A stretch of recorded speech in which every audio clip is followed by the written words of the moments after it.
بسم اللہ الرحمن الرحیم۔ السلام علیکم۔ پاک نیوز 91 میں خوش آمدید دوستو، چینل کو سبسکرائب کریں اور بیل آئیکن کو ضرور دبائیں تاکہ ہر ویڈیو آپ کو وقت پر ملے۔ دنیا میں دعوت اسلام کی سب سے بڑی تحریک عالمی تبلیغی جماعت کے امیر مولانا حاجی عبدالوہاب رحمۃ اللہ علیہ 96 برس کی عمر پا کر کل بروز اتوار خالق حقیقی سے جا ملے ہیں۔ انتہائی سادہ اور حقیقی معنوں میں اللہ کی ولی کہلانے والے مولانا حاجی عبدالوہاب رحمۃ اللہ علیہ تبلیغی جماعت کے مرکز رائیونڈ کے بانیوں میں سے تھے۔ ان کی ذاتی سادگی، عجز و انکساری، دین سے محبت اور تبلیغی اسلام کے لیے اپنے گھروں سے نکلنے والوں کے لیے ایسا بے مثل نمونہ تھی کہ موجودہ دور میں اس کی مثال ملنا مشکل ہے۔ دوستو، اس ویڈیو میں ہم حاجی عبدالوہاب صاحب کی زندگی پر روشنی ڈالیں گے۔ حاجی عبدالوہاب صاحب کا اصل نام راؤ محمد عبدالوہاب تھا۔ ان کی پیدائش 1922 کو بھارت کے ایک علاقے دہلی میں ہوئی۔ آبائی علاقہ سہارنپور اتر پردیش تھا۔ آپ راجپوت راؤ قبیلے سے تعلق رکھتے تھے۔ تقسیم ہند کے بعد ان کے خاندان نے بھارت سے پاکستان کے علاقہ ٹوپیا والا، تحصیل بورے والا، ضلع وہاڑی میں ہجرت کی۔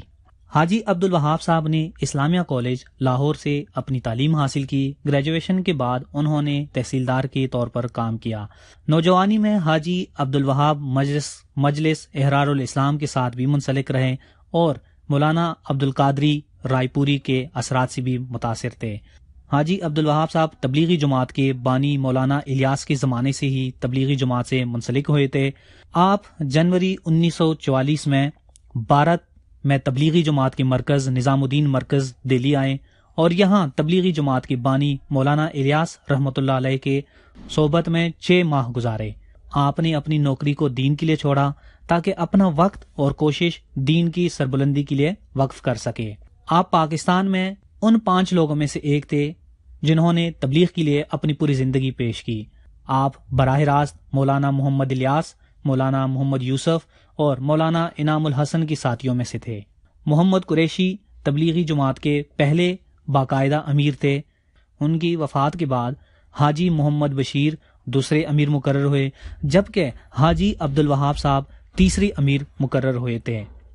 حاجی عبدالوہاب صاحب تبلیغی مرکز رائیونڈ میں مقیم تھے، جہاں وہ مجلس شورا کے امیر کی حیثیت سے تھے، جبکہ وہ عالمی شورا کے ممبر تھے، جس کا مرکز بھارت دہلی میں نظام الدین مرکز کے نام سے ہے۔ آپ دنیا کے 500 سب سے زیادہ بااثر مسلمانوں میں 10ویں نمبر پر شمار ہوتے تھے۔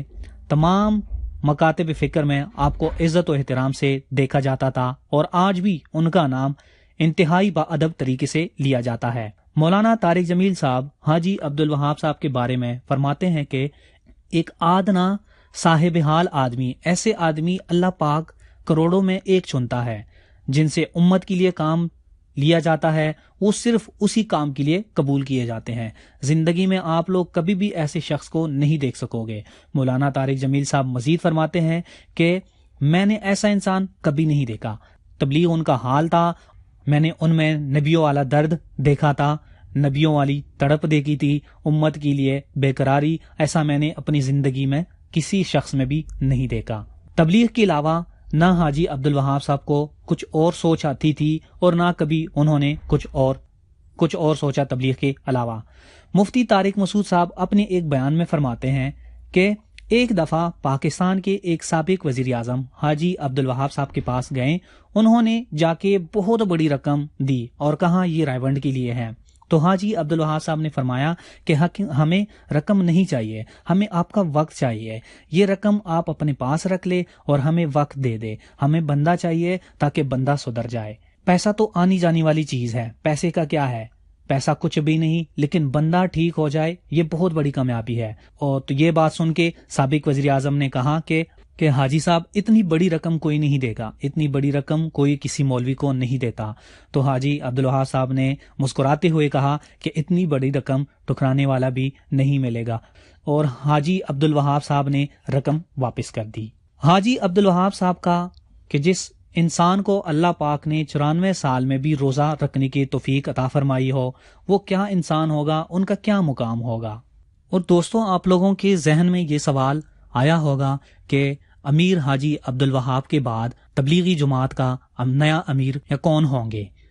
تو دوستو، مرکزی اجتماع گاہ رائے میں حاجی عبدالوہاب کی نماز جنازہ سے پہلے ان کے پرانے خدمتگار مولانا محمد فہیم نے ان کی وصیت پڑھ کر سناتے ہوئے کہا کہ حاجی عبدالوہاب نے اپنی وفات کے بعد تبلیغی جماعت کی قیادت کے لیے 3 علماء کرام کے نام تجویز کیے تھے، جن میں پہلا نمبر مولانا نظر الرحمان، دوسرا نمبر مولانا احمد اور تیسرا مولانا عبید اللہ خورشید کا نام ہے۔ حاجی عبدالوہاب نے 17 سپٹمبر 2015 کو اپنی وصیت تحریر کروائی تھی۔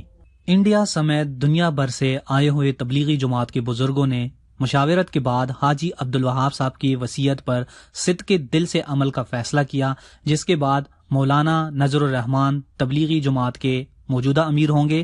واضح رہے کہ مولانا نظر الرحمان نے ہی حاجی عبدالوہاب کی نماز جنازہ پڑھائی تھی۔ اگر مولانا نظر الرحمان بھی اس دنیا سے پردہ کر جاتے ہیں تو ان کے بعد تبلیغی جماعت کی ذمہ داری مولانا احمد بٹلہ اور ان کے بعد یہ ذمہ داری مولانا جمشید کے صاحبزادے مولانا عبید اللہ خورشید کو سونپ دی جائے گی۔ تبلیغی جماعت کے سابق امیر حاجی عبدالوہاب صاحب نے جس وقت اپنی وصیت تحریر کروائی تو اس وقت انہوں نے اس پر دستخط کرتے ہوئے لکھوایا تھا کہ جو شخص ان کے ساتھ محبت یا عقیدت رکھتا ہے تو وہ اپنی زندگی کی تمام معاملات کو پس پش ڈال کر آخرت کی تیاری کے لیے دعوت و تبلیغ کے کام کے لیے اپنے گھروں سے نکلے اور اللہ کے ذکر کو عام کرے، استغفر اللہ اور استغفار اور درود پاک کو کثرت سے پڑھا کرے تاکہ اللہ کی رحمتوں کا نزول ہو سکے۔